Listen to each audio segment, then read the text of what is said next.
dimensi penanganan pemilu karyanya Pak Fris. Saya persilahkan, Pak.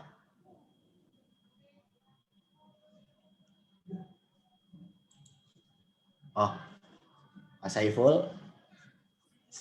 Ya, sebelum ke Pak Saiful mungkin di sini ada Bang Oeng ya, selaku anggota Bawaslu Kabupaten Bekasi, Divisi Penanganan Pelanggaran, yang setidaknya tahun 2019 ya, banyak pelanggaran atau banyak setidaknya administrasi yang kita sama-sama ikuti ya. Mungkin Bang Hairudin, Bang Oeng, saya persilahkan Bang untuk prolognya, untuk pemantiknya. Terima kasih Bang Musa. Dengar ya suara ya? Dengar Bang, dengar jelas Bang. Assalamualaikum warahmatullahi wabarakatuh. Salam sejahtera dan salam sehat selalu buat kita semua. Semoga dalam momen ini kita dalam keadaan sehat walafiat. Amin ya Allah ya Rabbal Alamin. Yang pertama, saya menarik ya Bu An sampaikan bahwa ini bedah buku karena ngomongin masalah bukunya itu tentang pelanggaran administratif pemilu. Kalau dari sisi penanganan pelanggaran, kalau buku itu kan lebih kepada sisi hukumnya, ya bukan dalam konteks penanganan pelanggarannya. Nah, kenapa saya bedakan? Kalau dari sisi hukumnya, tentu kita lebih mengedepankan asas kepastian hukumnya. Nah, apa itu asas kepastian hukum? Asas kepastian hukum itu adalah segala sesuatu tindak laku apa yang kita lakukan itu harus sesuai dengan ketentuan yang ada di dalam peraturan perundang-undangan. Nah, inilah kira-kira yang dimaksud dengan kepastian hukum. Nah, beda kalau dalam konteks penanganan pelanggarannya itu, ini lebih mengacu kepada sistematika, mekanisme. Nah, kira-kira gitu. Nah, kalau sekilas mungkin yang tadi di share sama Telisma itu, yang di grup itu, memang isinya itu mencakup termasuk di dalamnya itu ada proses penanganan pelanggaran gitu.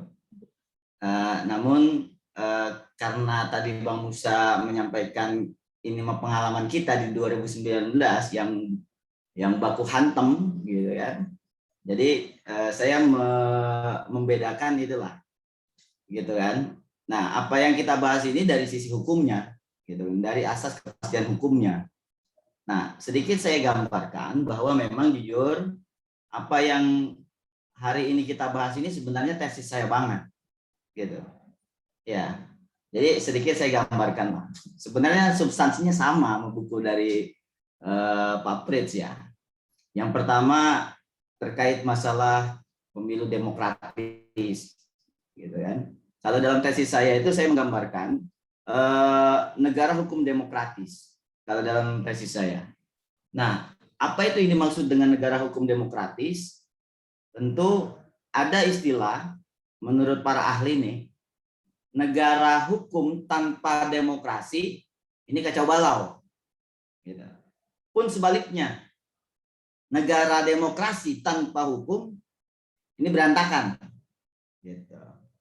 Nah, makanya kemudian saya menerjemahkan dalam konteks kepemiluan, kemudian nanti endingnya mengkerucut kepada penegakan hukum, endingnya lagi adalah pelanggaran administratif, gitu kan, proses administratif. Ini saya kaitkan dengan negara hukum demokratis, yang fungsinya dalam konteks pemilu itu adalah bagaimana kemudian kewenangan Bawaslu dalam proses penegakan hukum dan keadilan pemilu. Kira-kira begitu. Ini kalau kita ngomongin penegakan hukum dan keadilan pemilu, ini garis besarnya adalah pemilu, tentu Bawaslu ini berperan penting, gitu kan. Bahkan kalau sahabat-sahabat ngikutin perkembangan kita nih di Undang-Undang 7 2017, itu dalam konteks penegakan hukum pemilu, kalau ibarat kata pelanggaran-pelanggaran mengenai pemilu itu nggak boleh dilaporin ke penegak-penegak hukum lain, gitu kan. Jadi semua terkonsen kepada Bawaslu. Artinya bahwa peran penting Bawaslu dalam konteks penegakan hukum pemilu ini sangat luar biasa, gitu. Nah, makanya kalau kita mengkerucutkan bahwa bicara negara hukum demokratis, ini kaitannya dengan pemilu, kemudian kaitannya dengan penegakan hukum, dan nanti endingnya adalah untuk keadilan pemilu tentunya.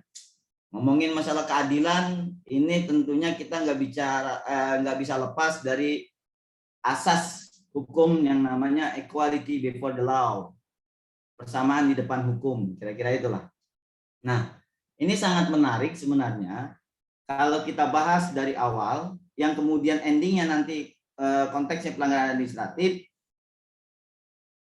Jadi dalam buku itu dijabarin semua substansinya, itu bagaimana kemudian Bawaslu memiliki peran sebagai penegak hukum untuk mencapai keadilan pemilu demi terlaksananya pemilu yang demokratis. Kira-kira itulah. Mungkin karena saya hanya sebagai pemantik, jadi nggak usah banyak-banyak. Kira-kira gambaran umumnya begitu Bang Musa ya. Terima kasih Bang Musa. Assalamualaikum warahmatullahi wabarakatuh. Waalaikumsalam warahmatullahi wabarakatuh. Terima kasih Bang Weng, Bang Hoirudin. Setidaknya ya kita sama-sama untuk berdiskusi pada siang kali ini. Tadi sudah dibahas juga sama Bang Hoirudin. Sedikit banyaknya memang pada buku ini menjadi dasar pembuatan tesis Bang Weng ya. Semoga cepat-cepat menjadi MH ya Bang. Di sini tadi setidaknya Bang Weng bilang bahwa secara hukum ya kita pembahasan pada buku ini kita harus mendasari dengan asas kepastian hukum. Sedangkan di divisi penindakan pelanggaran setidaknya berbicara tentang sistematikanya. Sehingga ya kata beliau bahwa Bawaslu menegakkan keadilan dan menegakkan hukum pemilu demi terlaksananya keadilan di pemilu, seperti itu. Selanjutnya di sini ada Pak Saiful, mungkin Pak Ketua, pemantik untuk pada diskusi pada kali ini, Pak. Saya persilahkan Pak Saiful Bahri.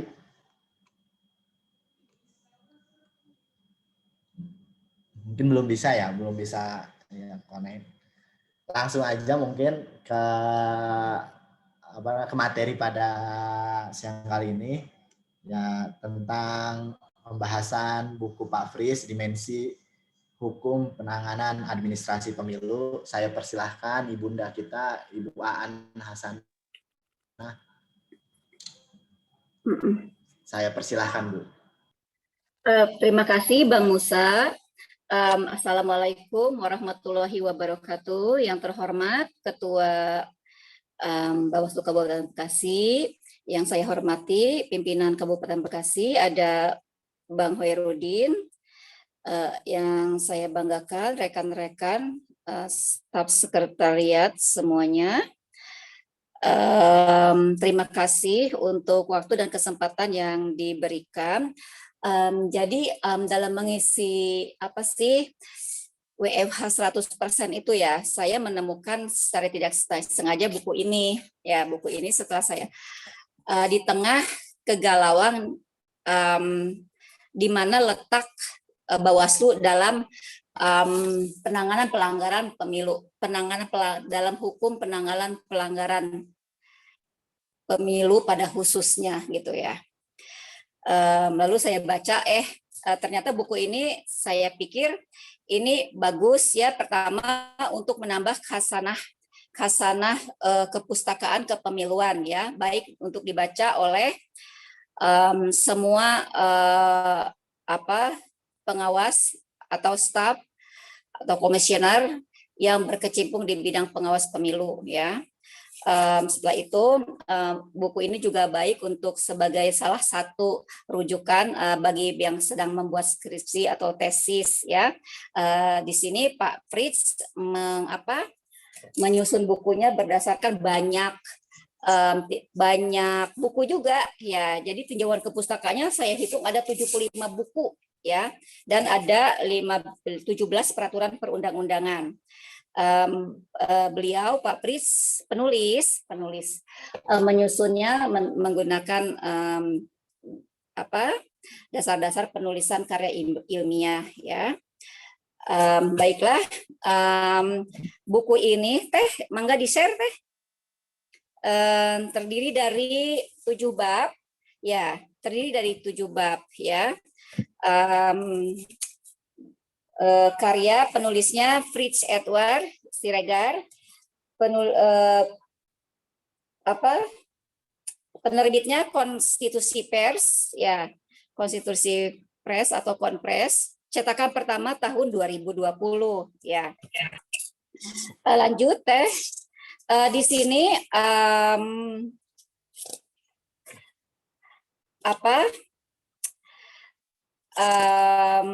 daftar isinya terdiri dari sambutan Ketua Bawaslu, ada sambutan dari Ketua KPU, sambutan Ketua DKPP, pengantar penulis, daftar isi, daftar tabel, daftar pustaka. Ya, lanjut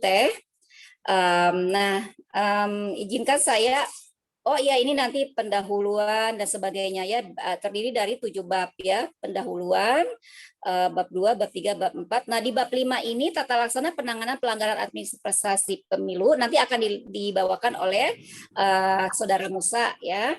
Di sini kita sudah melaksanakan ini ya waktu pada pemilu 2019 tersebut ya, dari mulai penerimaan laporan sampai pengkajian, nanti ada sidang pendahuluan, sidang pemeriksaan, putusan, nanti setelah putusan nanti ada koreksi ya, kalau tidak terima dengan putusan boleh koreksi ke RI ya. Nanti juga dibahas tentang putusan cepat ya, administrasi cepat yang putusan yang tanpa sidang pendahuluan ya. Ada juga lanjut apa itu bab 6. Oh ya, bab 6 saya tidak bahas sampai selesai ya, nanti selanjutnya bab 6 dan bab 7 dibaca sendiri ya biar penasaran. Biar penasaran. Lanjut, ada pada halaman sekian pakai Romawi kecil, ada sambutan dari Ketua Bawaslu. Jadi sini Ketua Bawaslu sangat mengapresiasi ya penulisan buku ini, bahwa beliau mengatakan bahwa penguatan Bawaslu secara kelembagaan terus bergulir dalam pengaturan undang-undang melalui kewenangan yang dimiliki, baik dalam konteks pengawasan maupun dalam penegakan hukum pemilu melalui pelanggaran maupun sengketa. Jadi kewenangan yang kita miliki itu berasal dari undang-undang ya. Jadi sesuai dengan undang-undang secara runtut nanti dijelaskan ya, dari Undang-Undang Pemilu itu Undang-Undang 3 tahun 1999, Undang-Undang 22 tahun 2007, Undang-Undang 15 tahun 2011, Undang-Undang 7 sampai 2017. Nah, jadi wewenang pengawas pemilu secara signifikan mulai terlihat nanti pada pengaturannya di Undang-Undang 7 2017 ya. Selanjutnya Ketua Bawaslu Pak Abhan mengucapkan selamat dan apresiasi setinggi-tingginya ya. Buku ini menjadi bagian dari ikhtiar kita dalam mengawal keadilan pemilu dalam representasi kewenangan penanganan pelanggaran pemilu ya. Oke, selanjutnya hatur nuhun, dilanjut.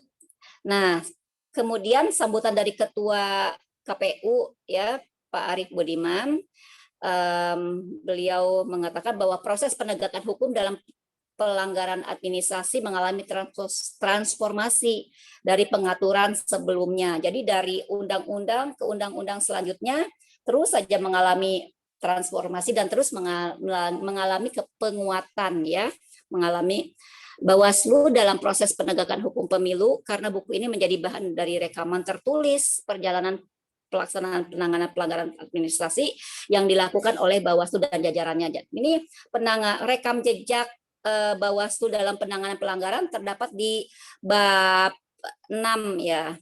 nanti tentang pengalaman Bawaslu RI dalam menangani pelanggaran pemilu di RI ya, di seluruh Indonesia ada katanya kurang lebih 15.000 lebih 834 lapor dugaan pelanggaran ya. Nanti ada yang itu semua dugaan pelanggaran, nanti ada yang diputus, ada yang diterima, itu semuanya ada 15.000 ya. Baik yang diterima maupun yang tidak. Selanjutnya sambutan dari Ketua DKPP Teh. Ketua DKPP nih sambutan Ketua Dewan. Bawaslu memiliki posisi strategis dalam perkembangan di berbagai undang-undang hingga terakhir melalui Undang-Undang 7 2017 tentang pemilihan umum. Dalam perkembangannya itu dibutuhkan rekam jejak yang baik dalam pelaksanaan tugas kewajiban dan wewenang Bawaslu secara tertulis. Salah satunya dengan penulisan buku sehingga menjadi utuh sebagai suatu rujukan yang dapat dijadikan acuan tuh. Jadi kalau sebuah buku jadi enak merujuknya ya. Jadi cetakan keberapa, penulisnya siapa, nanti enak untuk apabila kita menulis karya ilmiah lagi gitu ya. Berbeda dengan misalnya jurnal ini kurang enak, misalnya kita menemuin di bab ini ada jurnal bagus, nah itu kurang enak sebagai rujukan gitu ya. Kalau buku enak sebagai rujukan. Dan di sini ada kata-kata dari penyemangat dari Ketua DKPP ya, bahwa beliau mengutip kata kalimat dari Pramudia Anantatur bahwa sepintar apapun kita, katanya apabila tidak menulis kita akan dilupakan oleh sejarah. Jadi menulislah, katanya begitu ya. Oke, terus ada juga oh iya, kalau ijazah ya ada kata siapa ya, Rocky Gerung ya, ini mah dari saya ya, bukan dari Pak Ketua DKPP ya. Kata saya menemukan dari sebuah webinar yang mengatakan katanya menulis adalah tanda Anda berpikir, kalau ijazah adalah tanda kita sekolah, katanya gitu ya. Jadi mungkin dengan menulis begini, menulis ya, terutama yang sudah menjadi MH dan yang sekarang sedang menuju menjadi MH ya, semoga dapat ijazahnya, dapat juga tanda bahwa kita berpikirnya ya. Oke, lanjut Teh. Bab pengantar. Nah, penulis dalam pengantarnya berdasarkan data yang dimiliki pada pemilu 2019 terdapat 15.834 kasus dugaan pelanggaran administrasi pemilu. Tingginya angka dugaan pelanggaran administrasi pemilu menimbulkan pertanyaan, mengapa pelanggaran administrasi pemilu tinggi? Bagaimana mekanisme penanganan pelanggaran administrasi pemilu? Bagaimana penataan masa depan, penanganan pelanggaran administrasi pemilu? Atau pertanyaan yang paling mendasar, apa yang dimaksud dengan pelanggaran administrasi pemilu dan bagaimana kedudukan pelanggaran administrasi pemilu jika dibandingkan dengan pelanggaran lainnya? Jadi di buku ini pertanyaan-pertanyaan tersebut dijawab dengan tuntas ya. Lanjut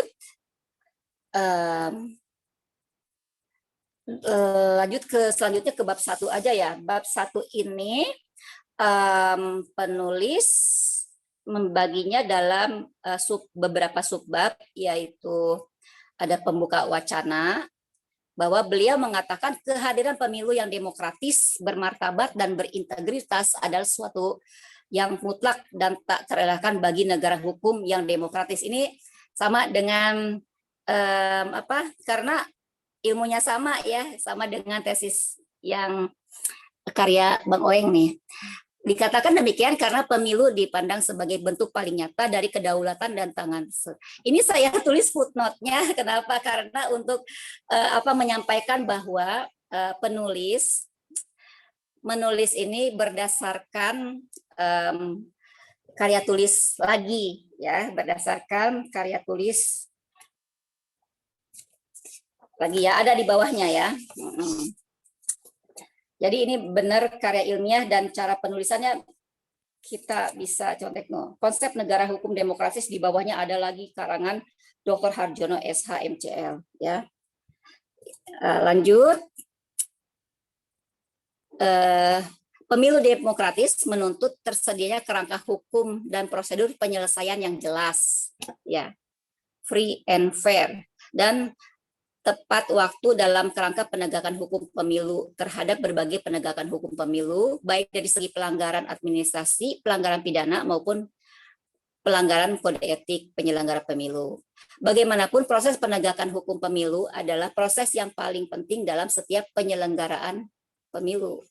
Ya, di sini free and fair, ya, bebas dan adil.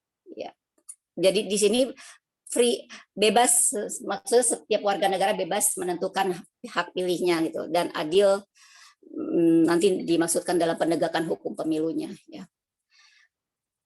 Lanjut, tentunya pemilu yang demokratis ini nanti membutuhkan kerangka hukum, ya, maka pemilu yang demokratis ini kerangka hukumnya apa gitu, ya, yaitu melalui peraturan perundang-undangan. Dasarnya apa, ya, peraturan perundang-undangan, ya. Untuk yang paling atas, kenapa dasar pemilu yang demokratis itu apa? Pertama, Undang-Undang Negara Republik Indonesia tahun 1945 pasal 1 ayat 2, kedaulatan berada di tangan rakyat dan dilaksanakan menurut Undang-Undang Dasar, ya.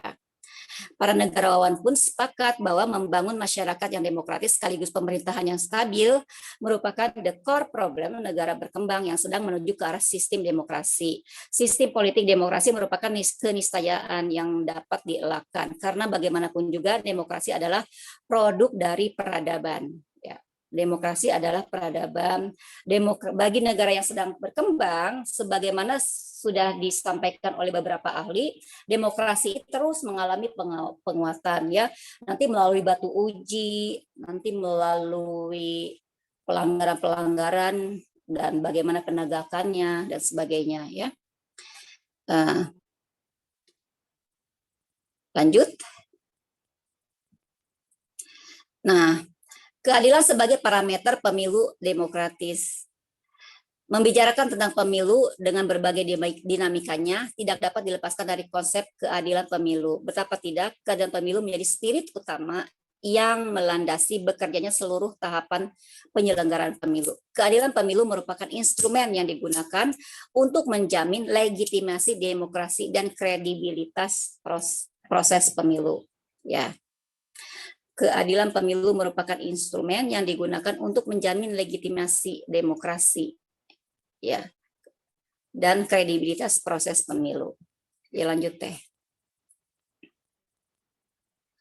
Nah, di bab 2 konsolidasi kelembagaan Bawaslu, ya. Di sini kelembagaan Bawaslu inilah yang melaksanakan yang menangani penanganan pelanggaran pemilu gitu, ya. Jadi dari waktu ke waktu semakin kuat saja, ya, dari undang-undang yang lama ke undang-undang baru, lembaga Bawaslu ini mengalami konsolidasi, mengalami penguatan, ya. Pertama, urgensi kehadiran Bawaslu. Bawaslu dihadirkan ke dalam sistem penyelenggaraan pemilu tidak lain adalah agar menjamin dan mengawal proses penyelenggaraan berjalan secara demokratis, berintegritas dan bermartabat. Ya, ini di sini konsolidasi kelembagaan Bawaslu, penulis menjelaskannya secara runtut, ya, apabila kita baca di buku, mulai dari Undang-Undang Pasal 22E UUD 45, ya. Undang-Undang Dasar 45 sendiri tidak menyebutkan lembaga Bawaslu, tidak menyebutkan, ya, di situ bahwa pelaksanaan pemilu di Indonesia diselenggarakan oleh suatu komisi pemilihan umum yang bersifat nasional, tetap dan mandiri. Di UUD 45-nya itu tidak ada. Tapi kalau KPU ini dong bisa mengurut dada nih, aku ada di UUD 45 gitu, ya. Tetapi di sini pernah diadakan ini judicial review, ya, bahwa melalui pada tahun berapa, ya, judicial review-nya putusan nomor 10 PU 2013 kalau nggak salah ya, bahwa penyelenggara pemilu itu bukan hanya KPU, karena di sini KPU-nya huruf kecil ya, bukan KPU itu suatu komisi pemilihan, sini huruf-hurufnya semuanya kecil ya, komisi bukan menunjuk pada KPU itu loh, tetapi suatu komisi pemilihan umum yang bersifat nasional tetap. Jadi suatu komisi nasional, komisi pemilihan umum yang nasional tetap dan mandiri inilah yang menyelenggarakan pemilu. Nanti di putusan MK itu terdiri dari KPU, Bawaslu, dan DKPP termasuk ya. Nah, melalui Undang-Undang 12 tahun 2003 menyebutkan komisi tersebut dinamakan Komisi Pemilihan Umum atau disingkat KPU. Nah, ini KPU semakin ini aja ya, semakin mengurut dada, unjuk dada gitu. Nah, di Undang-Undang 15 tahun 2011 tentang penyelenggaraan pemilu, lembaga yang menyelenggarakan pemilu tidak hanya sebatas KPU tetapi Badan Pengawas Pemilu, Dewan dan juga DKPP. Ini tentunya setelah melalui uji di ini ya, di Mahkamah Konstitusi ya. Ada putusannya, saya masih punya ya. Dan ada juga di ini namanya, lanjut teh, eksistensi Bawaslu Kabupaten Kota dalam Pilkada serentak 2020. Nah, ini bab 2 ini membicarakan tentang konsolidasi kelembagaan Bawaslu ya, bahwa kita hubungannya apa ya, lembaga Bawaslu ini yang melaksanakan yang menangani pelanggaran administrasi pemilu ya, yang mengkaji, memeriksa dan memutus ya. Ini di sini dijelaskan bahwa Undang-Undang Pilkada masih memposisikan kelembagaan pengawas pemilu pada level kabupaten kota dengan sebatas panitia yang sifatnya ad hoc. Ya. Lalu timbullah rasa psikologis di para komisioner Bawaslu Kabupaten Kota bahwa dalam menangani bahwa apakah kita mempunyai legal standing ya dalam sebagai penyelenggara pemilu. Oleh karena itu beberapa orang antara lain Surya Evi Trimen dari Ketua Bawaslu Sumatera Barat, Nursari Ketua Bawaslu Kota Makassar, dan Sulung Munarimbawan anggota Bawaslu Ponorogo melakukan judicial review yang diputuskan oleh MK dengan nomor 48, didaftarkan dengan register 48 PUU Romawi 17 garis miring 2019 ya. Di situ barulah Bawaslu Kabupaten Kota merasa bahagia ya, bahwa Bawaslu Kabupaten Kota pun memiliki wewenang dalam sebagai penyelenggara pemilu pilkada ya, penyelenggara pemilihan di pilkada ya, karena di undang-undang pilkadanya kita masih panitia ya, masih panitia ad hoc, sementara kita sementara kita udah bernama Bawaslu ya di SK-nya ya. Dengan putusan MK ini bahwa Bawaslu yang kemarin melaksanakan pemilu Pilpres 2019 itu juga berwenang, adalah juga berwenang dalam penyelenggara pemilu pilkada. Ayo lanjut teh.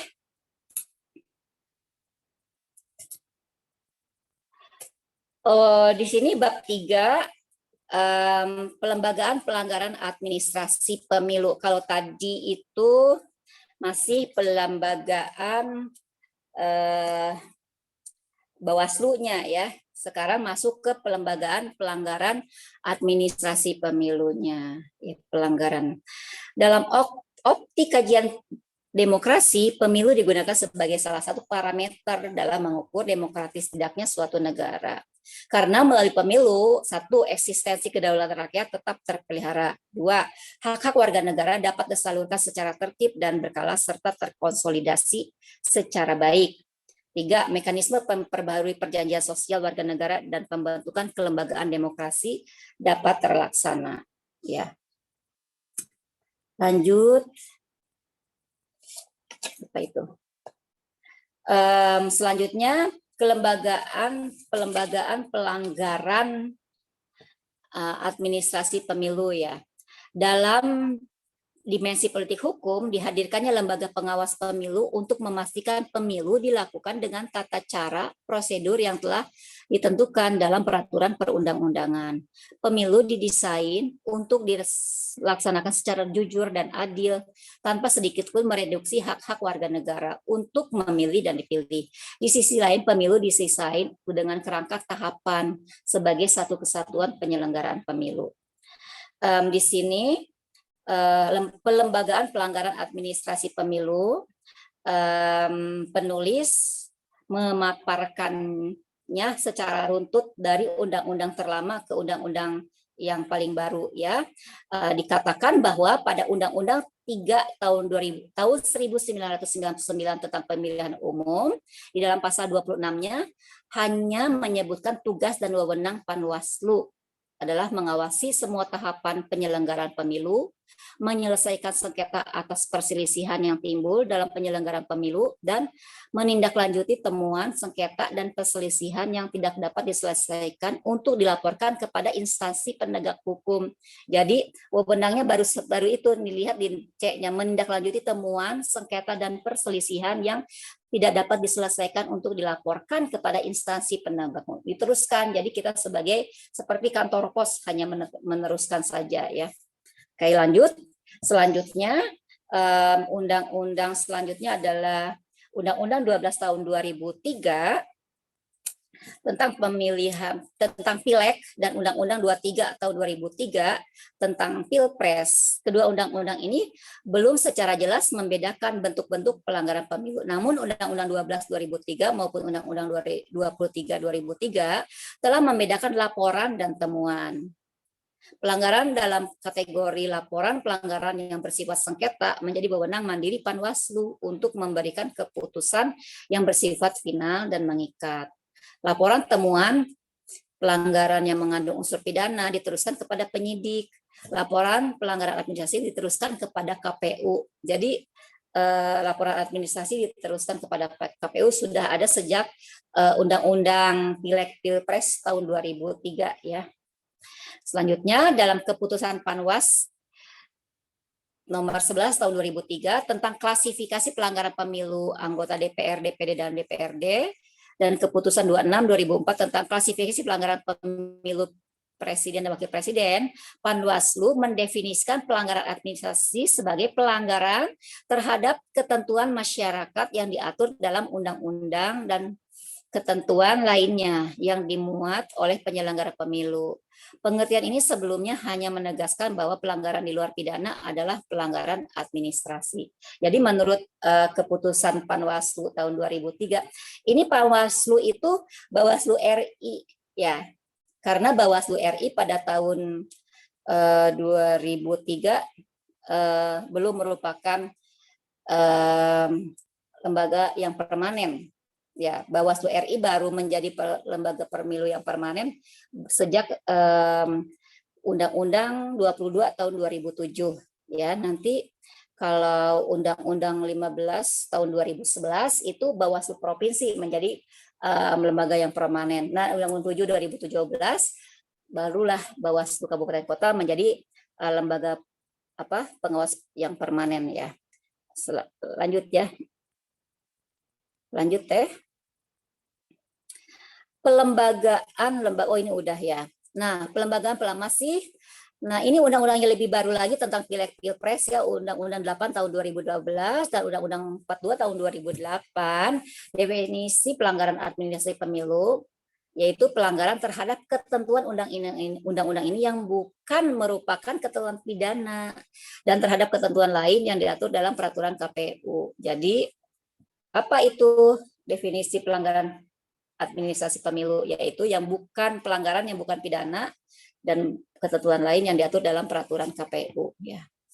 Pasal 253 Undang-Undang 8 2012, definisi pelanggaran administrasi pemilu adalah pelanggaran yang meliputi tata cara. Nah, pelanggaran yang meliputi tata cara, prosedur, atau mekanisme yang berkaitan dengan administrasi pelaksanaan pemilu dalam setiap tahapan penyelenggaraan pemilu di luar tindak pidana pemilu dan pelanggaran kode etik itu mulai sejak undang-undang ini ya, Pileg 8 2012 ya. Selanjutnya definisi ini populer ya, peraturan-peraturannya lebih mudah. Undang-Undang 7 2017, pelanggaran administrasi pemilu mengalami perkembangan yang pesat. Ya, kalau di Undang-Undang 7 2007 dibahas oleh Saudara Musa ya, yaitu bagaimana penanganan pelanggaran administrasi yang sudah kita kenal ya, karena itu yang termuda ya. Lanjut.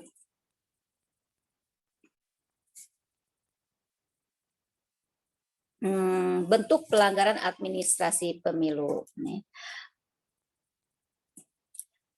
Undang-Undang Pemilu membedakan pelanggaran administrasi pemilu dalam dua bentuk, yaitu pelanggaran administrasi pemilu dan pelanggaran administrasi pemilu yang terstruktur, sistematis, dan masif.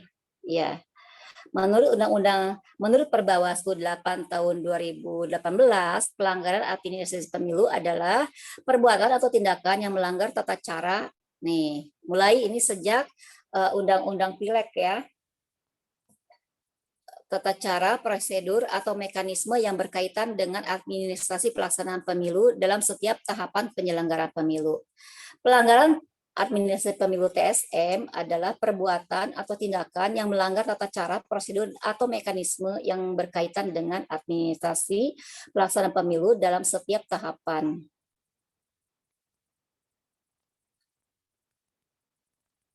Dan mempengaruhi penyelenggaraan bersifat TSM ya. Selanjutnya definisi selanjutnya terstruktur, sistematis, dan masif itu kalau terstruktur selanjutnya makna terstruktur, sistematis, dan masif dapat merujuk kepada putusan MK nomor 41. Dalam pertimbangan hukumnya MK menentukan kriteria TSM itu terstruktur dilaksanakan oleh berjenjang yang melibatkan aparat, baik itu aparat pemilu maupun ASN. Ya, artinya pelanggaran terstruktur ini hanya akan terjadi apabila dilakukan secara kolektif dan dengan sendirinya apabila pelanggaran dilakukan oleh individu itu tidak termasuk dalam kategori terstruktur ya. Terus apa yang disebut dengan sistematis adalah pelanggaran yang direncanakan atau didesain terlebih dahulu secara matang, tersusun dan rapi. Oleh karena itu pelanggaran yang insidentil dan spontan tidak termasuk dalam kriteria ini ya. Pelanggaran yang bersifat masif adalah pelanggaran yang memiliki pengaruh yang luas dan menyeluruh terhadap hasil pemilu dan paling sedikit terjadi setengah wilayah pemilihan. Jadi pelanggaran yang bersifat sporadis hanya di suatu daerah saja yang itu dan secara asal tidak termasuk kriteria ini ya. Selanjutnya bab 4, kita masuk kepada dimensi hukum pelanggaran administrasi pemilu. Aspek-aspek hukum pelanggaran administrasi pemilu ya. Di pasal kita sudah menggunakan Undang-Undang 7 tahun 2017 di dalam pasal 460 ayat 1 dan ayat 2 Undang-Undang Pemilu tidak memberikan definisi yang pasti tentang pelanggaran administrasi pemilu. Tetapi undang-undang itu hanya menormakan bahwa pelanggaran administrasi pemilu meliputi pelanggaran terhadap tata cara, prosedur, atau ini masih mulai tadi ya yang Undang-Undang Pileg tahun 8 2018 itu. Berkaitan dengan administrasi pelaksanaan pemilu untuk setiap tahapan penyelenggaraan pemilu. Tidak termasuk tindak pidana pemilu dan pelanggaran kode etik. Ya. Rumusan pelanggaran administrasi pemilu berdasarkan pasal 460 ayat 1 dan 2 tersebut paling tidak mengandung 4 unsur. Pertama, kualifikasi pelanggarannya bersifat opsional. Bisa itu pelanggaran terhadap tata cara, bisa pelanggaran terhadap prosedur, bisa pelanggaran terhadap mekanisme. Kedua, objek pelanggarannya berkenaan dengan administrasi pelaksanaan pemilu. Ya. Ketiga, lingkup pelaksanaannya terbatas pada setiap tahapan penyelenggaraan pemilu. Keempat, pelanggaran administrasi pemilu tidak termasuk tindak pidana pemilu dan pelanggaran kode etik. Jadi di luar tindak pidana pemilu dan kode etik. Kalau dia tindak pidana pemilu, dia berarti bukan administrasi ya. Kalau dia kode etik juga berarti dia bukan pelanggaran administrasi pemilu. Selanjutnya,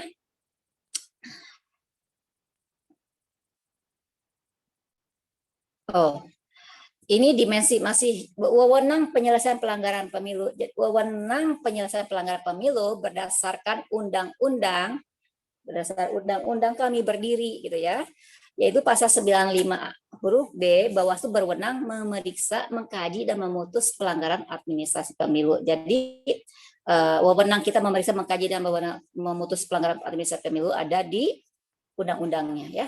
Pasal 98 ayat 2 Undang-Undang Nomor 7 tahun 2017 tentang pemilu menyebutkan bahwa dalam melakukan penindakan pelanggaran pemilu sebagaimana dimaksud dalam pasal 97, Bawaslu provinsi bertugas memeriksa, mengkaji, memutus pelanggaran administrasi pemilu. Demikian juga ini sejalan dengan pasal 102 ya. Kalau di pasal 102 itu Bawaslu kabupaten kota berwenang untuk memeriksa, mengkaji dan memutus pelanggaran pemilu. Juga pasal 112 Panwaslu luar negeri bertugas memeriksa, mengkaji dan memutus pelanggaran administrasi pemilu. Ya. Memeriksa, mengkaji dan memutus pelanggaran administrasi pemilu. Lanjut.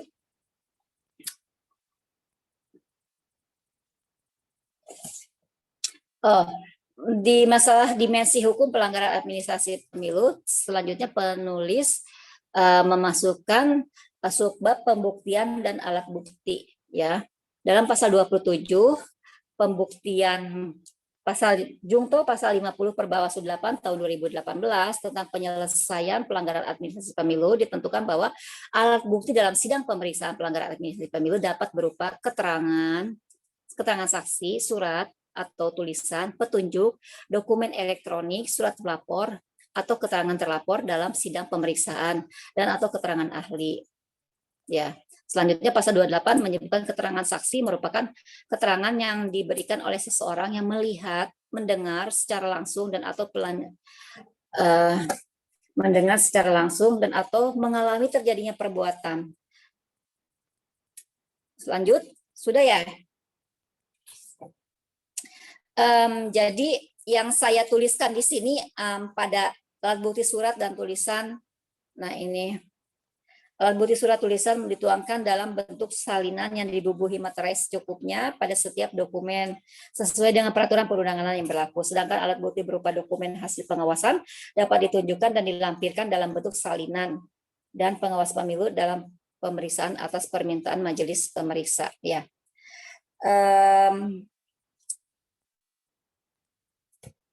Ya, nanti kita bisa lanjutkan dengan diskusi ya. Dari saya cukup dulu ya. Selanjutnya Saudara Musa akan menjelaskan bagaimana penanganan pelanggaran administrasi pemilu ini yang terjadi di tahun 2019 ya.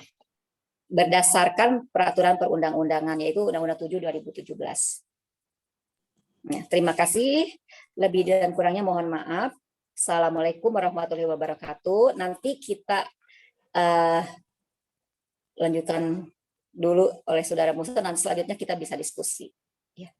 Waalaikumsalam warahmatullahi wabarakatuh. Terima kasih Bu Aan penyampaian materinya dari bukunya Pak Fris ya. Setidaknya di sana ada konsolidasi, ada kelembagaan pemilu, penanganan administrasi. Sebelum saya mungkin ada Pak Saiful, mungkin saya persilahkan Pak untuk tadi soalnya mic-nya.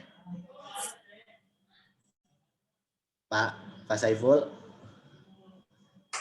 Saya persilahkan Pak. Kang hadir dulu deh ya, 5 menit saya nyiapin.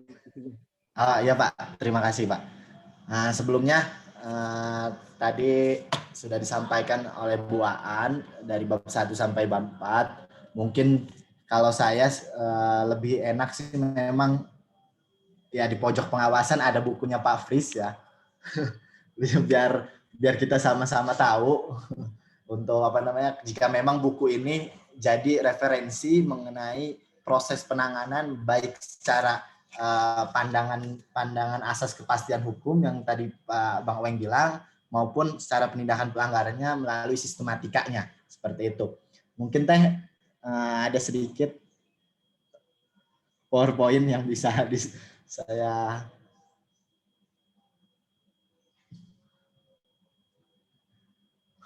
PowerPoint. Ya, terima kasih Teh. Nah, di sini ada sedikit mungkin pembahasan PowerPoint. Mungkin mohon maaf PowerPoint-nya baru banget buat gitu. Tadi setidaknya ada dimensi hukum pelanggar pemilu di dalam buku ini, bab 1 sampai bab 7, setidaknya tadi sudah dijelaskan bab 1 sampai bab 4 oleh Bu Aan Hasanah mengenai konsolidasi kelembagaan, pelembagaan maupun dimensi hukum pelanggaran administrasi pemilu itu sendiri. Saya masuk tentang tata laksana penanganan pelanggaran administrasinya, yang mana tata laksana ini sudah pernah kita laksanakan bersama-sama waktu itu dengan para pimpinan, dengan para staf dan segala staf semuanya, bahwa kalau sekarang dibahas ini hanya sebagai follow up atau sebagai upgrading kita nanti ke depannya dalam melaksanakan secara laksana penanganan pelanggaran administrasi pemilu itu sendiri. Nanti silakan Teh, next Teh. Nah, tadi next Teh sekali lagi Teh. Nah, dalam tata laksana penanganan pelanggaran administrasi pemilu itu, saya sedikit mengutip Pak Fris di dalam bukunya, itu bahwa kata Pak Fris, Bawaslu ini memang didesain untuk multifungsi, di mana di hilir kita melakukan tugas pengawasan, di tengah melakukan tugas penindakan pelanggaran, dan di hulu melakukan putusan dan proses penyelesaian sengketa. Sehingga kita mempunyai fungsi baik itu investigator yang pernah kita laksanakan tahun 2019 maupun penuntutan secara pidana ataupun secara yang kita laksanakan pada tahun 2019 seperti itu. Dalam tata laksananya ini secara garis besar yang pertama itu dengan pengajuan laporan atau temuan, yang kedua itu pemeriksaan pendahuluan dan putusan pendahuluan, yang ketiga itu sidang pemeriksa, terus ada putusan dan ada koreksi. Sedangkan nanti kita ada pembahasan bagaimana melaksanakan pemeriksaan dengan acara cepat yang yang kemarin itu setidaknya sampai malam kita sama-sama sidang dengan para pelapor ya, pemohon. Next Teh. Nah, di sini dalam pengajuan laporan ada temuan seperti yang dibilang pimpinan, baik itu sering sih Bang Oeng ataupun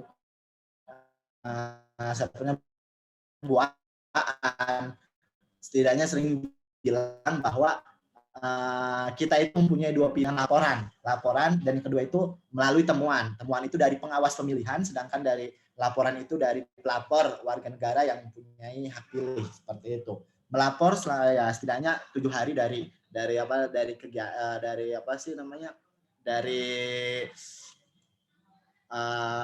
dugaannya ke Panwas melalui pengkajian.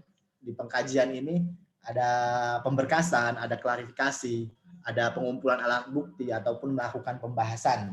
Nah, setelah 5 hari ke pleno, terus dimasuk di mana nih? Ini masih umum ya, tidak hanya administrasi.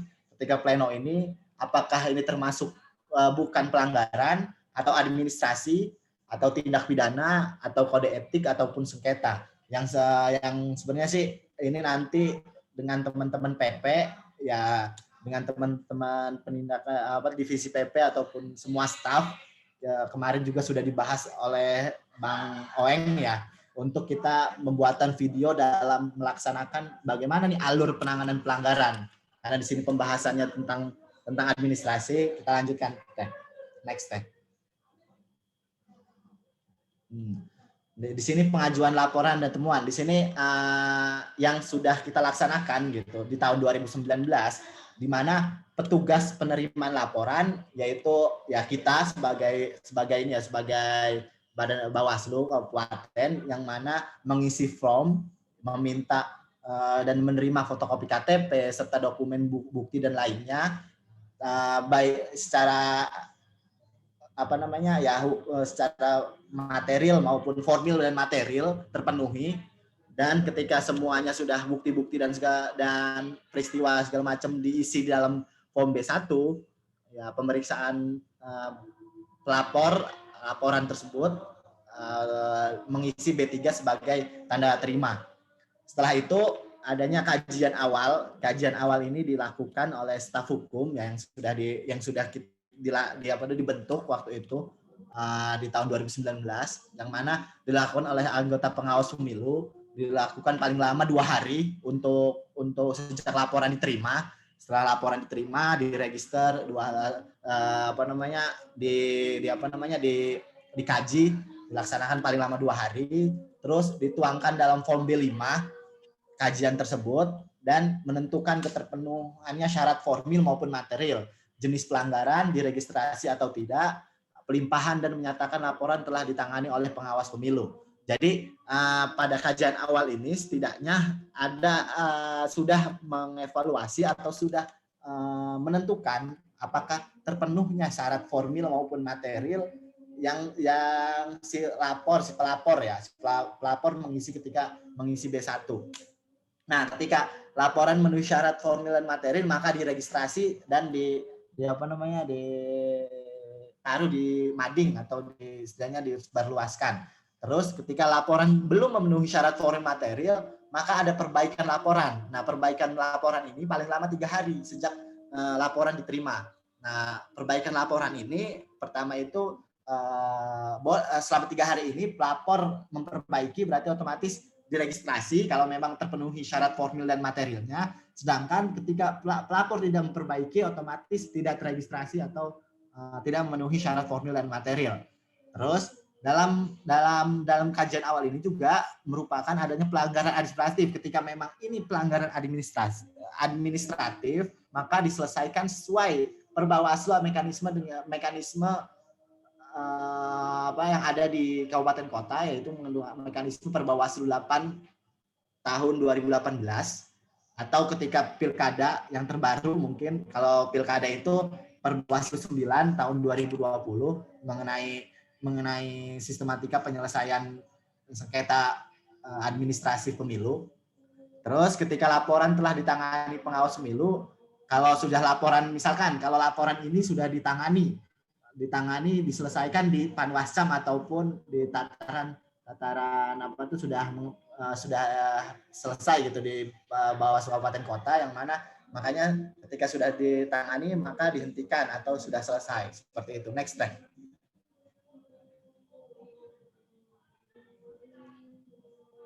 Nah, pengajuan laporan dan temuan ini ada dasar hukumnya ya.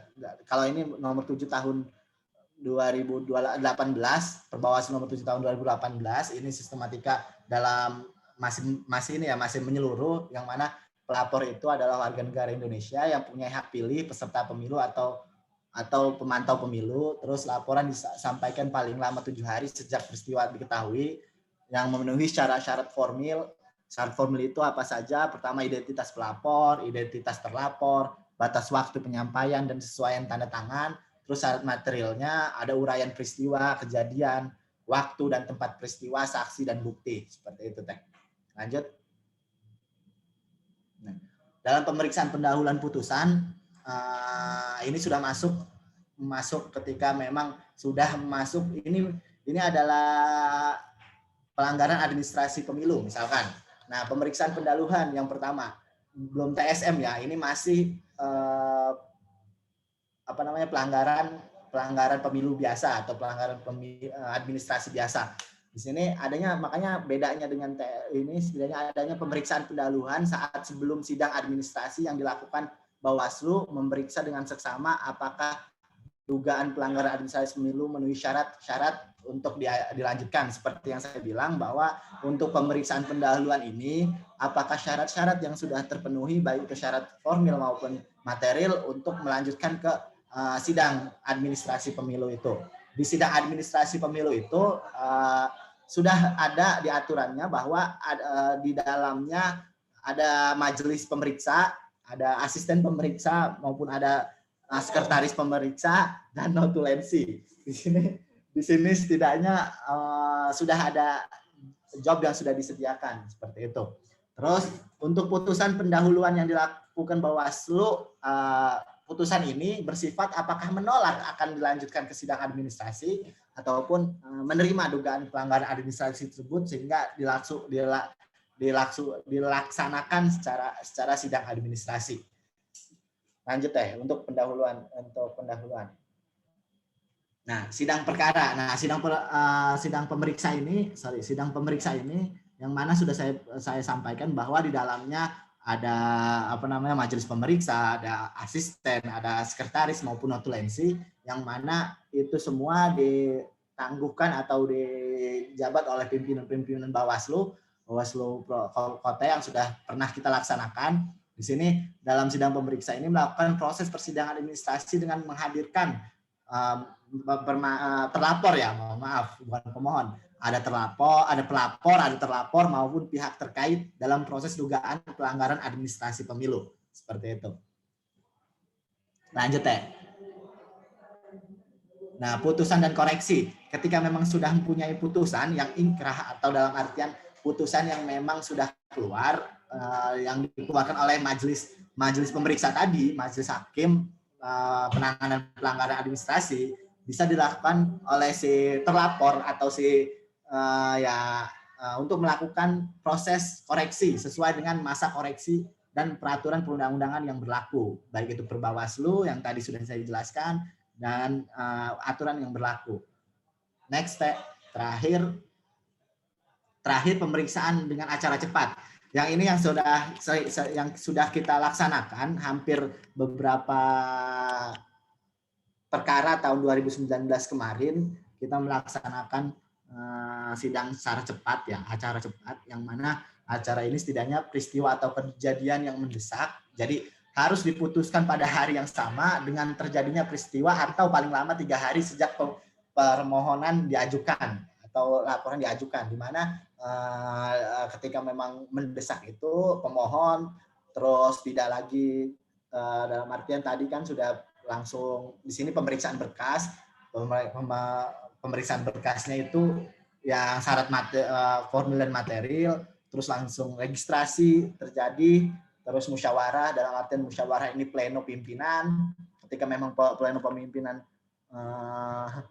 tidak sepakat, maksudnya tidak sepakat, berarti pembuktian atau putusannya pun tidak sepakat atau sepakat, sehingga nanti di dalam penyampaian salinan putusan itu apakah diterima atau tidaknya suatu permohonan sidang administrasi cepat itu terlaksana.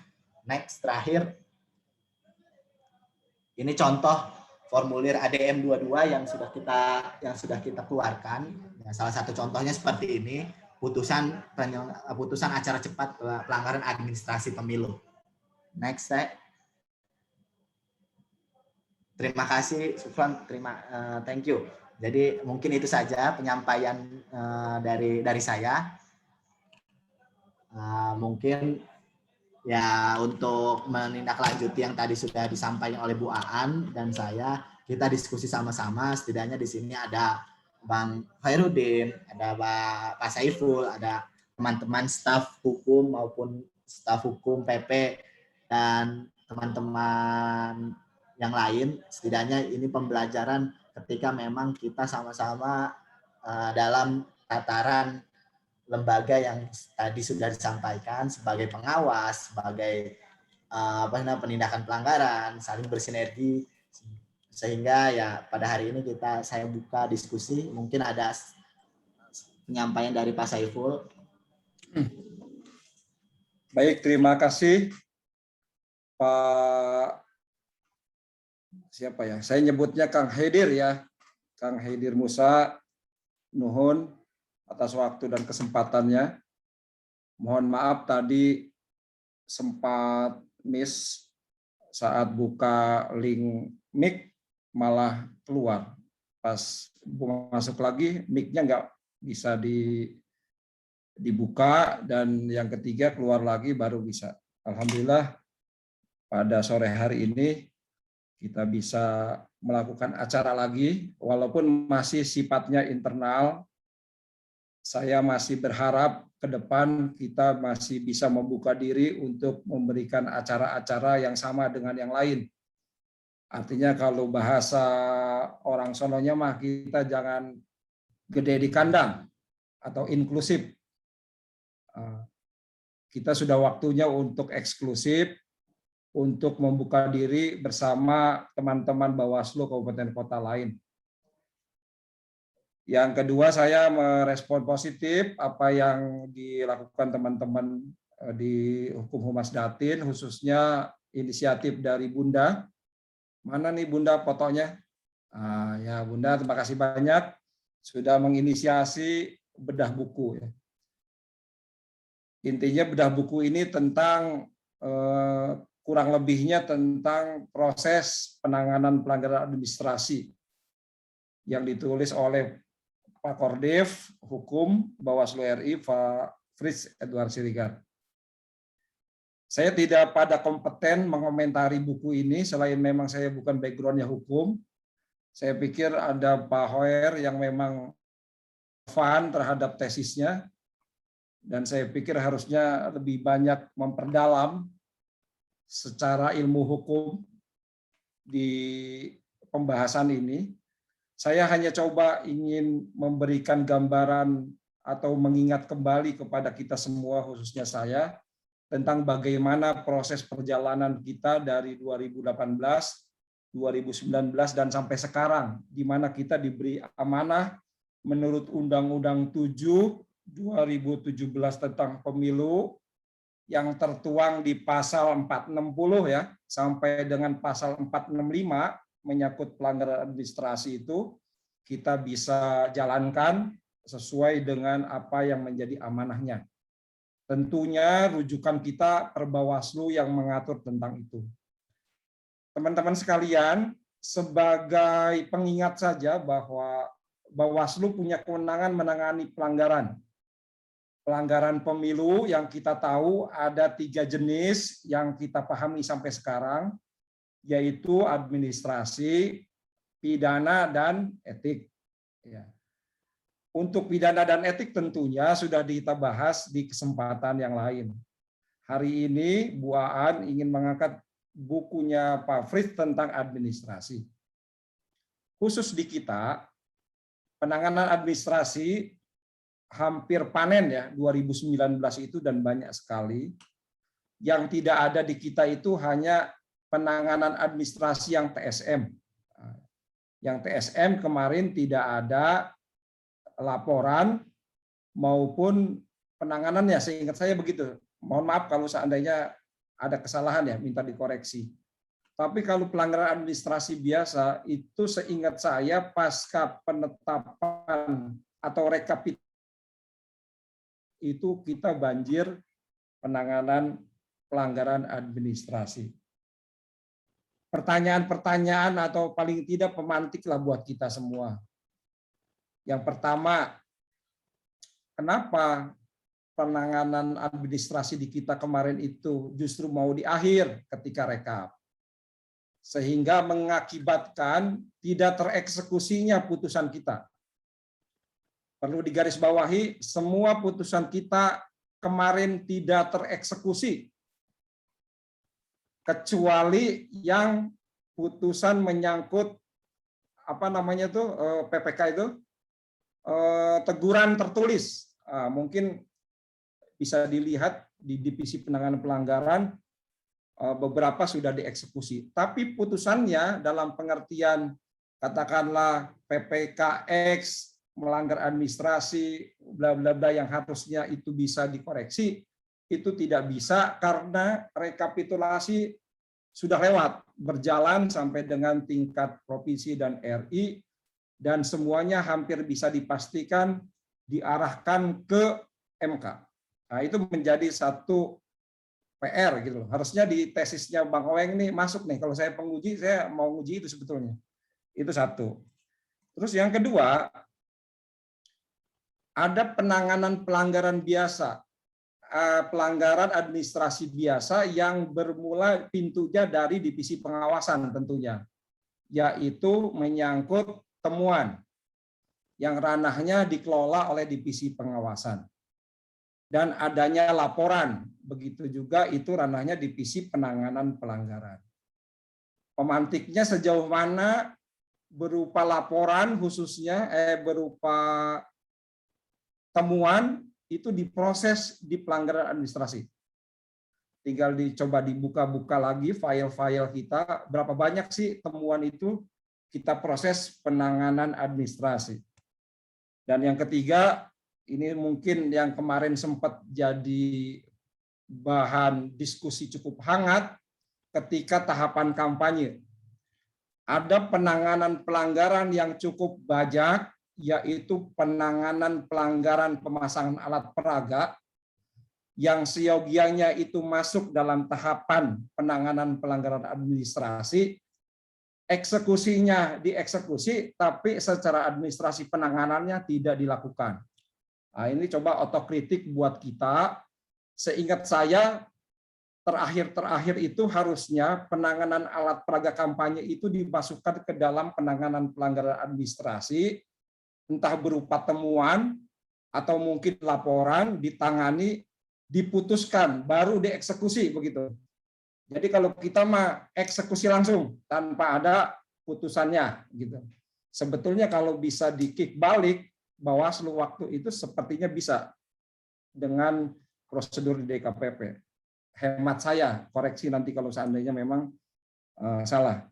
Mungkin itu menjadi poin-poin yang mohon kiranya nanti dengan hormat Pak Hoer, saya minta dapat masukannya, dan Bu Aan serta teman-teman yang lain. Saya pikir kalau menyangkut penanganan administrasi ini sebetulnya kalau dari beberapa bincang di webinar khususnya ahli politik atau orang yang menekuni bidang FISIP politik ya, ini adalah mahkotanya pemilu begitu. Jadi penanganan pelanggaran itu cenderung sebetulnya lebih baik penanganan administratif ketimbang penanganan pidana. Saya bahasa sononya nggak ngerti bahwa katanya pidana itu adalah penanganan terakhir gitu ya.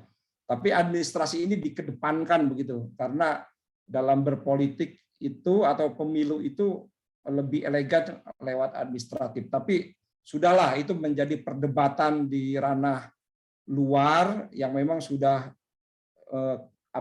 sudah masuk ke dalam undang-undang di mana pidana dan etik itu juga masuk di dalam satu paket. Mungkin itu yang bisa saya sampaikan, Kang Haidir. Mohon kiranya saya dapat didapat informasi yang sedetail mungkin tentang itu ya.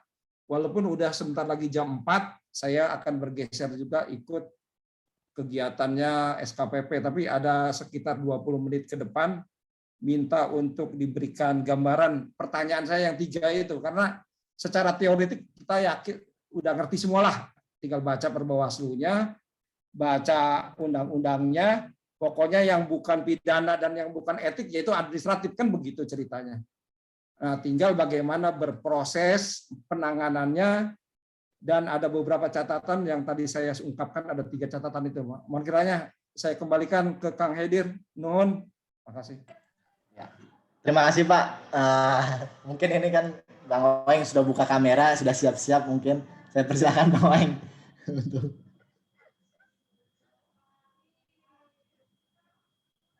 Ininya Bang, belum suaranya Bang. Ya, langsung ke hasil tesis saya nih. Siap Bang, siap.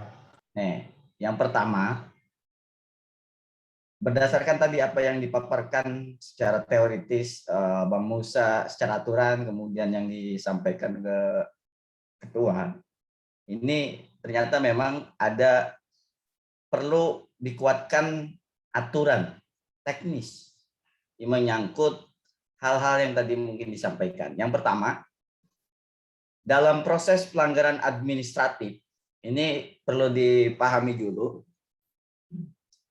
kita terbagi kepada 2 mekanisme ya. Yang pertama itu kan ada yang adjudikasi biasa. Adjudikasi biasa ini yang dulu pernah kita lakukan di laporan anggota Dewan Pencoretan Demokrat, Rojak. Nah itu kira-kira.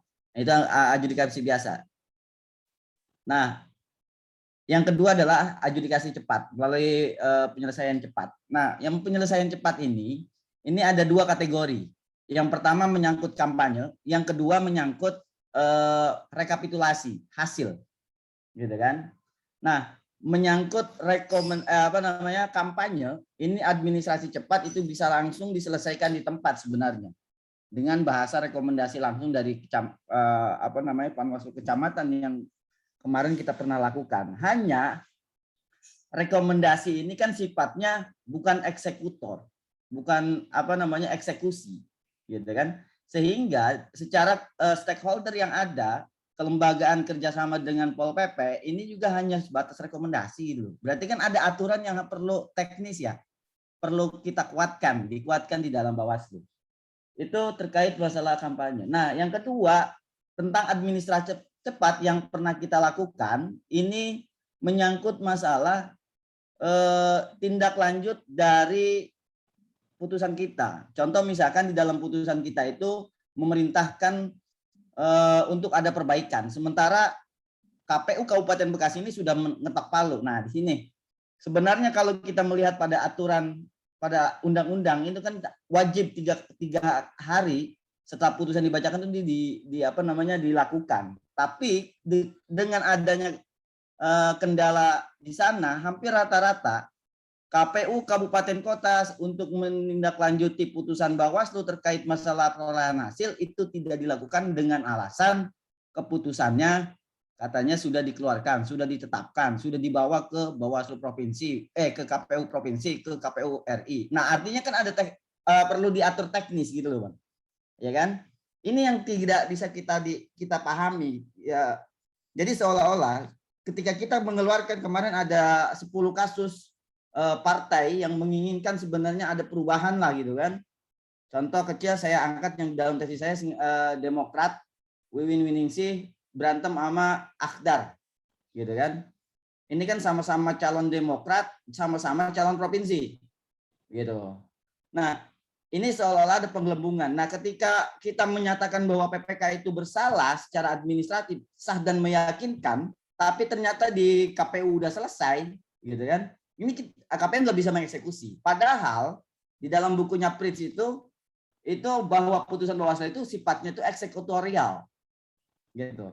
Nah makanya kemudian ini kan kita perlu ada aturan teknis, gitu kan. Ini yang menjadi kendala di semua Bawaslu Kabupaten Kota, Bang, termasuk provinsi juga, gitu kan. Tidak ada aturan teknis. Hanya ketika aturan itu ada, tidak ditindaklanjuti itu KPU hanya dilaporkan ke DKPP, sementara putusan kita nggak ada, gitu kan, nggak ada tindak lanjutnya. Jadi perlu aturan teknis lah, kira-kira gitu. Nah kemudian apalagi terakhir misalnya putusan kita kayak kasusnya PPK PPK Pebayuran, gitu kan. Ini kasus kita dibawa ke MK atau misalnya termasuk kasus yang Tambun Selatan juga, PPK Tambun Selatan, termasuk Cikarang Barat, gitu kan. Nah, terakhir yang saya ingat, ketika ada putusan koreksi yang di PPK Tambun Selatan, itu KPU juga sama, nggak bisa mengeksekusi karena dengan alasan PHPU, gitu kan, perselisihan hasil pemilihan umum yang endingnya di MK. Ini setelah saya pelajarin, berdasarkan keterangan-keterangan KPU yang dikeluarkan KPU Kabupaten Bekasi, dia katanya bersurat ke KPU RI. Dari KPU RI menginstruksikan silakan jawab saja di MK. Artinya kan putusan itu yang sifatnya eksekutorial itu tidak bisa dilakukan, gitu kan. Nggak bisa dilakukan oleh KPU Kabupaten. Nah, artinya di sini ada permasalahan hukum, gitu. Tidak ada aturan teknis KPU, bahkan sampai detik ini KPU juga belum mengeluarkan tentang penanganan pelanggaran administratif. Padahal di dalam KPU nomor 8 tahun 2020 di situ secara teknisi kerja divisi itu dijelaskan salah satunya adalah bisa melakukan penanganan pelanggaran administratif, kode etik dan hal-hal lain lah yang menyangkut masalah hukum. Nah, di situ dia belum diatur terkait masalah peraturan KPU, masalah pelanggaran administratif, gitu. Jadi makanya hasil dari tesis saya menyimpulkan bahwa perlu ada aturan teknis terkait penyelesaian penanganan pelanggaran administratif. Kira-kira begitu, Bang Ipul. Terima kasih, Ketua. Baik, terima kasih Bang Oeng. Artinya pertanyaan-pertanyaan saya cukup bisa dikonfirmasi ya. katakanlah walaupun tidak 100% benar, tapi paling tidak sebagian besar memang yang menjadi kegelisahan saya selama ini terhadap penanganan pelanggaran administrasi paling tidak bisa dijawab. Betul juga tadi sebetulnya mungkin ke depan itu jadi ada pemisahan, contohnya karena kita ini kemarin itu posisi laporan yang dikategorikan administratifnya itu kan sudah di akhir menjelang rekap. Jadi kita beruber-uberan nama rekapnya KPU di tingkat atasnya. Mungkin ke depan itu, kalaupun pada posisi penanganan administrasi, andaikan pun di prosesnya cepat, itu kita harus bisa memilah gitu loh, mana penanganan administrasi yang kita bisa lakukan cepat. Cepat itu artinya mungkin bisa aja tidak lewat prosedural yang sidang segala macam itu, pemeriksaan yang berapa hari itu, tapi paling tidak kita bisa katakanlah melakukan investigasi langsung ke lapangan, atau paling tidak memberikan rekomendasi dulu di awal lewat divisi pengawasan untuk menghentikan dulu sementara proses yang sedang gitu. Nah, itu kan tidak dilakukan oleh kita. Kita justru berjibaku memenuhi kriteria sekian hari penanganan itu, tahu-tahu ini bola udah mencelat lagi gitu istilahnya, udah ke tahap berikutnya.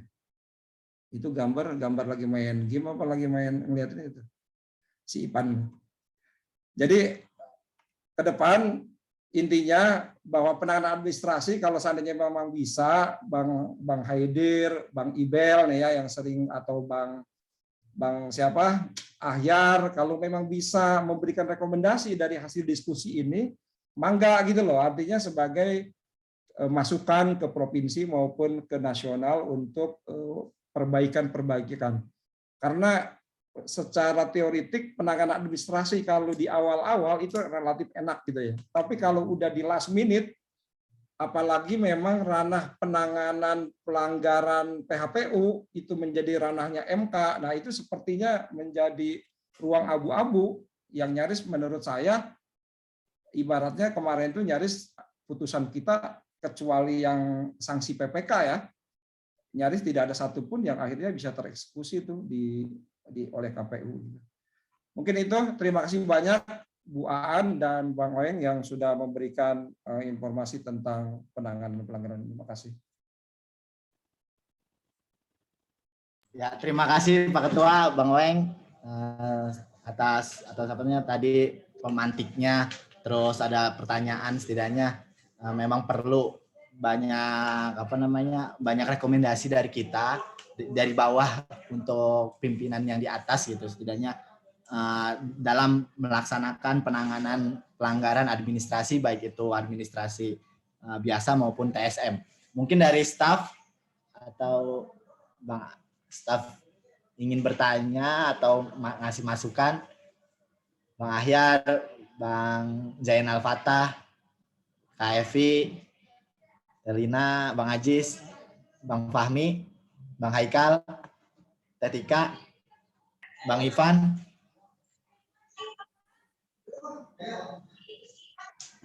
Saya persilahkan mungkin Bang Zainal. Saya nggak mau one prestasi, saya konsisten dengan kesepakatan. Siap. Terima kasih Bang Zainal. Mungkin ada Bang Ahyar. Atau kita lanjut absensi untuk, karena memang ya silahkan Bang. Bang? Iya, terima kasih. Ini radawan prestasi juga sedikit ini. Ya, menyambung, karena sebenarnya sih pelanggaran administrasi ini kan dari segi putusannya kan tidak ada yang tidak bersifat menghukum gitu. Sebenarnya sih di Undang-Undang 7 2017 sebenarnya kalau diproses atau diajukan dalam jangka waktu 3 hari setelah diketahui adanya pelanggaran administrasi prosesnya, ketika misalnya kebanyakan ketika tahapan penghitungan atau rekapitulasi. Sebenarnya sih parpol atau peserta pemilu ketika diketahui ada kesalahan tata cara, administrasi atau prosedur, segera diajukan ke Bawaslu hari itu juga dan bisa melakukan administrasi cepat. Jadi putusan Bawaslu itu bisa mengeksekusi gitu. Jadi kekuatan eksekusi penghitungan bisa menghentikan proses penghitungan rekapitulasi yang sedang dilakukan oleh KPU atau jajaran di bawahnya. Sayangnya kemarin itu peserta pemilu parpol mengajukan berbarengan dengan PHPU setelah 3 hari berlalu ini. Jadi secara regulasi tidak bisa ditindaklanjuti, tidak bisa menghentikan prosedur yang terjadi di KPU. Nah, terkait dengan teknis tadi, dari Bawaslu RI atau Bawaslu Jabar sendiri tidak ada prosedur atau teknis yang mengatur tentang kekuatan suatu lembaga dalam melaksanakan kewenangannya untuk menghentikan proses secara administrasi, karena hubungannya nanti dengan hukum administrasi negara. Jadi yang memang ditakutkan itu Bawaslu khususnya di kabupaten menyalahi aturan atau melebihi kewenangan sebagai pemutus, karena kekuatannya pun tidak ada kecuali di pengadilan.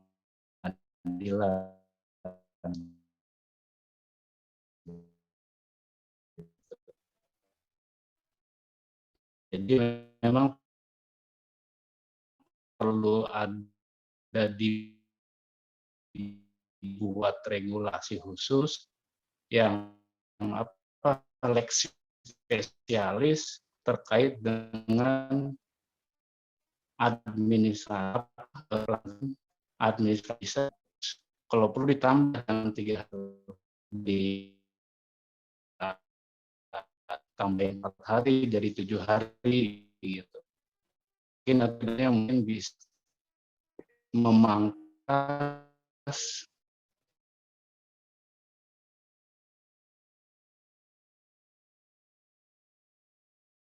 Bang Haikal, Bang Ahyarnya keluar.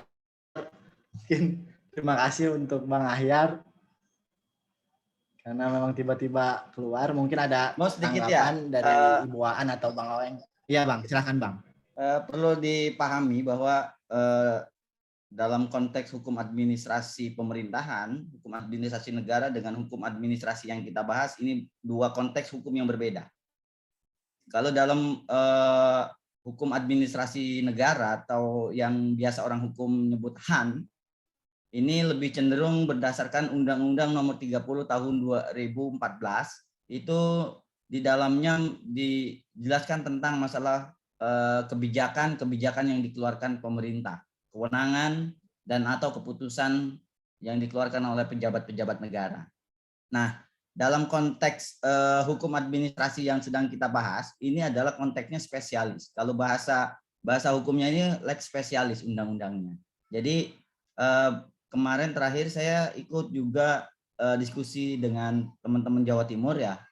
Itu Kordip kita Bu Dewi menyampaikan bahwa ini 2 perspektif hukum yang berbeda. Jadi hukum administrasi pemilu ini tidak bisa disamakan dengan hukum administrasi negara dalam konteks tata keilmuannya maupun tata teori-teorinya. Jadi memang inilah kehebatan Bawaslu yang diberikan kewenangan di Undang-Undang 7 2017 sehingga disebutlah bahasa kuasi peradilan. Walaupun belum secara penuh kita bisa dikatakan peradilan yang memiliki putusan. Walaupun tadi yang disampaikan Bang Ahyar, saya sepakat putusan ini memang sifatnya ketika eksekutorial itu tidak bisa langsung dieksekusi gitu kan, tapi berdasarkan kepada pengalaman-pengalaman yang sudah bahwa KPU itu di dalam Undang-Undang 7 tahun 2017 itu wajib melaksanakan menindaklanjuti putusan Bawaslu, yakni 3 hari kira-kira gitu. Jadi kita spesialis lah untuk administrasi pemilu. Kira-kira begitu tambahannya, Bang. Ya Bang, terima kasih Bang. Mungkin ada buaan untuk penutup langsung, mungkin karena memang banyak agenda ya pada hari nambahin ini. dong, Bos. Oh ya silahkan Pak. Saya hanya mungkin mengingat ya, artinya saya lebih cenderung kalau secara keilmuannya kita udah percayalah sama Bang Hoer, sama Buaan, dan mungkin kita bisa baca juga atau mungkin pelajari lebih lanjut. Saya hanya coba ingin memberikan pemahaman buat diri saya dan buat teman-teman ya, menyangkut pengalaman kita yang lalu. Yang pertama, saya mulai membayangkan, mungkin dari dulu juga sering membayangkan ya, bagaimana kalau seandainya kita bekerja sangat efektif, di mana temuan-temuan kita banyak dihasilkan dan diproses, sehingga kita bisa memilah dan memilih mana itu pelanggaran administrasi, mana pelanggaran pidana, mana pelanggaran etik, dan mana yang bukan pelanggaran. Tapi dalam konteks yang lalu, saya masih belum banyak melihat bagaimana temuan itu dimunculkan dan dihasilkan pelanggaran administrasi. Gitu. Padahal di depan mata hampir sepertinya pelanggaran administrasi itu banyak sekali, dan yang memang dalam konteks belakangan ini bahwa lokasi pelanggarannya memang banyak di dalam wilayah kecamatan. Nah, itu juga mungkin menjadi sebuah PR kita ke depan, bagaimana kita menaikkan grade teman-teman Panwascam agar minimal bisa naik level knowledge-nya maupun keterampilan dalam hal pengawasan dan penanganan pelanggaran, dapat membantu kita di dalam melakukan eksekusi atau proses-proses yang lain. Jadi kalau kita baca hasil laporan pemilu yang lalu, pelanggaran administrasi itu banyak dihasilkan oleh laporan yang memang di akhir itu, ketimbang yang selama ini berproses. Nanti mungkin tolong dikoreksi buat teman-teman pengawasan, sejauh mana penanganan temuan, terus dihasilkan penanganan administrasi, itu seperti apa. Kecuali yang memang rekomendasi-rekomendasi yang dikeluarkan itu, yang pertahapan kayak daftar pemilih dan segala macam, itu pun setahu saya bukan lewat temuan atau bukan dalam konteks penanganan pelanggaran administrasi, ataukah itu yang disebut dengan penanganan administrasi. Nah, itu ya juga yang saya masih belum paham, karena setahu saya penanganan pelanggaran administrasi yang kita benar-benar rasakan itu ya di saat yang kemarin laporan parpol itu masuk ke kita. Mungkin itu harapan dari saya, kita sendiri bisa mendapatkan ilmu yang bermanfaat pada sore hari ini tentang administrasi. Begitu juga harapan kita ke depan menyangkut harapan terhadap lembaga ad hoc kita. Dan mungkin nanti ke depan harusnya penanganan pelanggaran administrasi itu mungkin dapat dibedah tahap per tahap. Jadi lebih spesifik. Dari tahapan awal, potensi-potensinya apa aja, identifikasinya, baik etiknya, pidananya, maupun pelanggaran administrasinya. Per tahapan. Katakanlah tahapan pendaftaran partai politik, ada potensi administrasinya di mana, ada potensi pidananya di mana, ada pelanggaran itunya di mana. Begitu. Mungkin itu saja. Terima kasih banyak. Sekiranya agak kelamaan, mohon maaf, Kang Haidir. Mangga Buaan untuk menutup acara ini. Terima kasih Pak Saiful. Mungkin Buaan ada untuk penutup. Saya persilahkan Bu. Suaranya masih belum dibuka Bu. Oh iya, terima kasih untuk acara hari ini. Ya, kalau dari saya, Bawaslu dari hari ke hari semakin dikuatkan baik secara kelembagaan ya maupun wewenangnya. Ya, sebaiknya ya kita syukuri ya. Tadi melalui pengalaman kita itu saya sangat setuju dengan kata ketua bahwa di mana potensi tahapan ini, di mana nanti potensi pelanggaran administrasinya tahapan ini, baiknya dari sekarang kita harus antisipasi dengan semua itu ya. Dari saya sangat berterima kasih terutama kepada staf ahli narasumber ahli kita ya yang dari tadi sebagai rujukan kita ya, Bang Hoirudin ya, semoga cepat dapat gelar MH-nya Bang ya, dan semoga semoga berkah ilmunya ya. Terima kasih banyak saya ucapkan. Dari saya cukup sekian. Assalamualaikum warahmatullahi wabarakatuh. Assalamualaikum warahmatullahi wabarakatuh. Waalaikumsalam warahmatullahi wabarakatuh. Mungkin sekian setidaknya dari diskusi kali ini. Kita ada tindak lanjutnya. Ya Bang, siap. Itu Siap, besok Bang. nanti untuk penanganan pelanggaran yang kemudian tanggal 31 kita akan lakukan. Ini kira-kira tadi tindak lanjut yang tadi Musa sampaikan ya, terkait masalah temuan dan laporan, tapi secara global. Biar nanti teman-teman bisa memahami dan menjelaskan, kita bukan diskusi sifatnya, tapi teman-teman semuanya bisa memahami temuan dan laporan yang tadi sedikit banyaknya udah dijelaskan sama Bang Musa. Mungkin itu aja tambahannya. Siap Bang. Setidaknya memang ada tindak lanjutnya dari PP ya, dari divisi PP untuk melaksanakan ya bagaimana tutorial cara baik itu lewat video dan pembuatan video dan bisa di-share di halayak umum ya Bang. Mungkin itu informasinya, mungkin ada informasi lain karena memang pada sore kali ini kita akan sekalian untuk ini ya, untuk apa sih namanya? Untuk absen. Ada info saya persilahkan. Langsung aja Mus, dari divisi. ini udah jadikan absen aja, nggak usah ada absen lagi, ini dijadikan absen. Iya. Karena iya, sebagian teman-teman takutnya ada ini Pak, takutnya ada yang info penting. Kayaknya enggak deh. Posisi ini mau beralih ke Zoom-nya Jabar nih tentang SKPPN. Iya, Zoom-nya Jabar udah dimulai, mungkin langsung pimpinan bisa bergabung. Ya Pak. Ya. Terima kasih. Ya mungkin dari saya mohon maaf. Billahi taufiq wal hidayah. Wassalamualaikum warahmatullahi wabarakatuh. Waalaikumsalam warahmatullahi wabarakatuh. Silakan untuk ya live ya, izin live.